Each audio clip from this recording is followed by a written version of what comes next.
যে যেখান থেকে আমার এই লাইভ দেখছেন, শুনতে পারলে তো আলহামদুলিল্লাহ, না শুনতে পারলে কিছু করার নেই। কারণ এই মুহূর্তে আমার পানির হাফ শরীর অর্ধেকটা পানি। এটা আমাদের ঐতিহ্যবাহী চরনল গ্রাম। এদিকে থাকো, তুমি পড়ে দিবে না, এদিকে থাকো। চরনল গ্রাম খুবই ভয়াবহ অবস্থা। পানি যে মেইন সড়ক চরনলে ঢুকার, ওইটাই পানির নিচে আছে। যদি পারেন সহযোগিতা করবেন, আর না হয় আমাদের জন্য দোয়া করা ছাড়া আর কিছুই না। কারণ অবস্থা ভয়াবহ অবস্থা। যে পানি দেখতে তো পারছেন, আমার হাফ শরীর পর্যন্ত পানি এসে গেছে।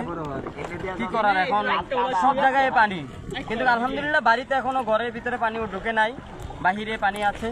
এই যে আমার ভাইয়েরা দূর থেকে এসেছে, তারা টান দিয়ে যাচ্ছে, মানুষের পাশে দাঁড়াইতেছে। তাদের জন্য দোয়া করবেন, আল্লাহ যেন তাদের এই কষ্টগুলো কবুল করে নেয়।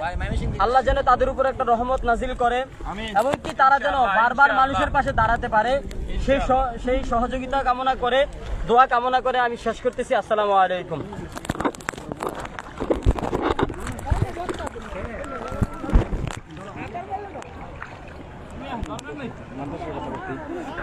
এই যে এই মাদ্রাসাটা দেখতেছেন, চরনল ইসলামিয়া দাখিল মাদ্রাসা, এখানে আপনার প্রায় ফুল ফিল আপ হয়ে গেছে। যে এই যে আশ্রয় কেন্দ্র পুরোটা ফুল হয়ে গেছে, মানুষের জায়গা হচ্ছে না।